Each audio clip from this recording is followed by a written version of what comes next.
Hello, in this video I want to ask how prepared you are for what's about to happen and where you are on your healing journey, whether you understand what the next steps are in your divorce process and how to get to where you want to be. Hello, my name's Elizabeth Goddard from the Divorce Sanctuary, author of Finding Linny and the A to Z of emotional abuse.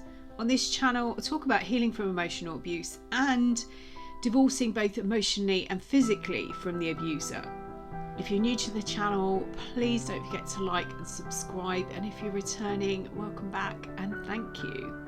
And thank you to all my new subscribers over the last few months. It's just amazing. Thank you for your support. Understanding the process is helpful, but understanding where you are on the journey and what to expect is crucial. The divorce process is the perfect arena for the abuser to get more supply, not only from the process itself and from you if you're going to react, but from the people around them as well when they play the victim. So how are you feeling about the process? You might be feeling anxious, knowing how they manipulate everything, including people. You might be experiencing flashbacks, being triggered by them. Make sure you understand why you feel like this and start to heal the wounds. Divorcing from them emotionally and divorcing from the process might help you get what you want from the divorce. Are you instigating it or are they? My observation around this area is that if you're instigating the divorce, they will hold back. They will sit on paperwork. They won't respond. However, if they start the proceedings and they have spotted that you're broken, that you're weak, and in a position that they can manipulate you, they will push everything through. And when you start to break the trauma bonds and you wake up to their behaviour, it might be too late to start negotiating, or the divorce has been finalised. Do you know everything you need to know about the timescales and how the process works? Have a list of questions and make sure you get the answers. Or have a meeting every month or a quarter. Set your time limits with your legal team. Get an update or a summary of where you are and what comes next, or where they expect you to be. And keep an eye on those timescales. Don't let the legal team let them drift. I remember having a meeting with my solicitor, and on greeting me he proudly announced that it was exactly a year to the day that my ex had last communicated or responded to any communication. And I had no idea. I knew that we were getting nowhere, but I had no idea it had been that long. And each letter that was being sent out had a cost attached to it. Keep on top of the process. You are the client, you are paying for a service, so make sure you get that service. Have you sat down and thought out how this is going to work for you? Do you have a list of negotiables and non-negotiables? Do you know what's really important to you? And do you, more importantly, know what is important to your ex or soon-to-be ex? Emotionally healthy people will make sure that you get what is important to you. The things that have a meaning or a sentimental value. Unhealthy people won't. If they see anything that holds meaning to you, then they claim it as their own. Anything that's not tied down was theirs. And this was a pattern that I noticed in my relationships involving emotionally unhealthy people. I will put a link to my workbook, Turn Broke and Broken into Your Superpower. There's a page at the back that will help you think about your negotiation tools. So for example, a very expensive computer system or sound system or entertainment centre may hold, say, 100 points to the emotionally unhealthy person. To you, it might be worth nothing or a lot less. That is a negotiable. But you might have items that they claim are important to them, and to you they're worth 100 points. And this is where you negotiate.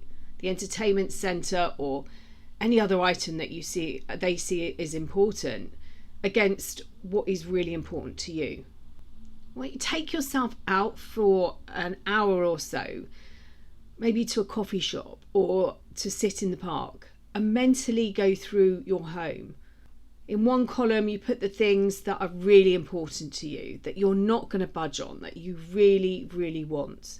In the next, you put things that hold value, but you're willing to bend, to move on. And in the final column, you use that for what you believe is really important to your soon to become ex. Remember, all of a sudden, something that they claimed they hated becomes extremely important. And it's also worth working on your poker face. Remember, emotionally healthy people will want you to have an heirloom or a piece of jewellery or something that's really important to you, that holds value. But you're not divorcing an emotionally healthy person. How are you feeling about this process? Be honest with yourself. If you can't be honest with yourself, who can you be? You might have a mixture of emotions. It might be relief, it might be anger, you might feel hatred. There might be some form of love there or fear. Acknowledge them all, and they might change. You might be scared, you might feel overwhelmed or confusion. You might find journaling or a similar exercise helpful to help you manage these emotions. And if you're able to, take some time to understand the process, maybe what forms that need to be completed. You might hand this over to a legal team, but it's useful to know how this process works and have an understanding of what's required from you and what the legal team are doing. They won't just be working for you, they will have a handful of clients, maybe more. And it doesn't matter if you are issuing the paperwork or if they are. There are still games to be played here.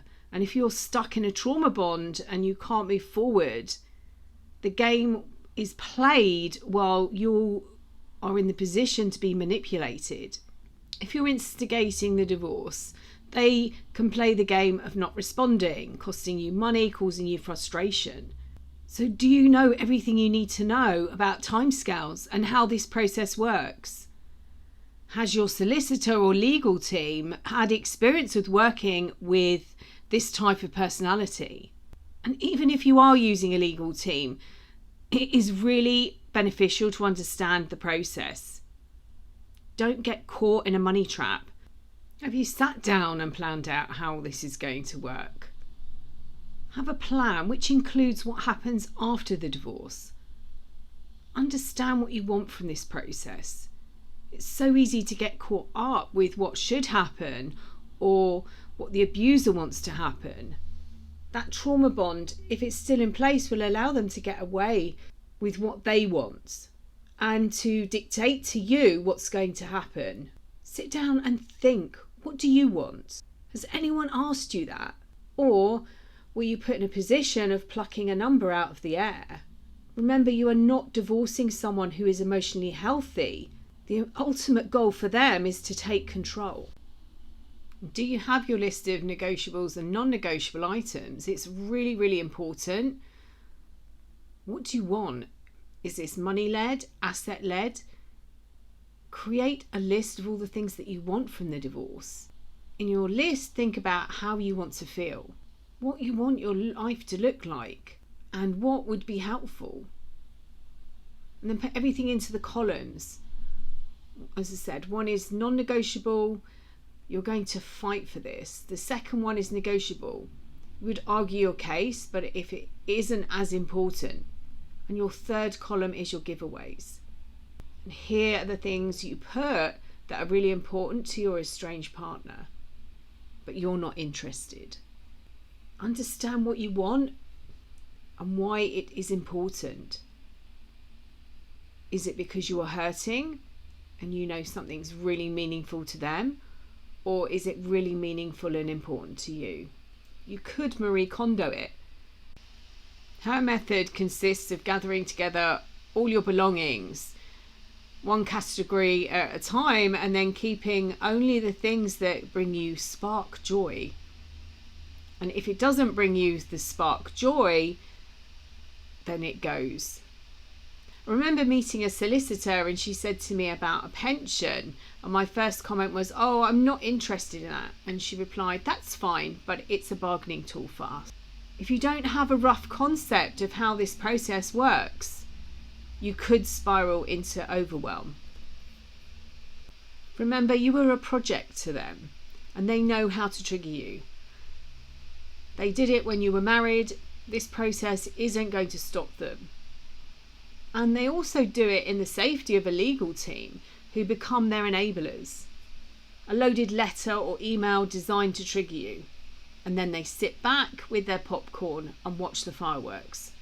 Even if they don't see their reaction, they get supply from imagining it. The good news is understanding where you are emotionally will help you understand why you're reacting. Understanding the legal process will help you stay in control and out of overwhelm. Understanding your trauma bond will help you heal and create a plan. Understanding what you want will help with your negotiations. Understanding who they are will help you negotiate. Trust your intuition. What is it telling you?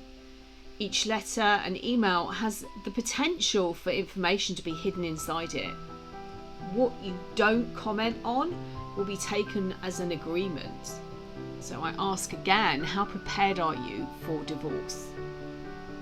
I hope you found this information useful, helpful to you and your journey, understanding where you are on your journey. If you'd like to find out more about working with me, I'm going to put some links below to my website. I'll also put the links to both my books, Finding Lily and the A to Z of Emotional Abuse, along with the 2 free workbooks that I've got. One on self-care, so self-care is vital, and the other one is Turn Broke and Broken into Your Superpower.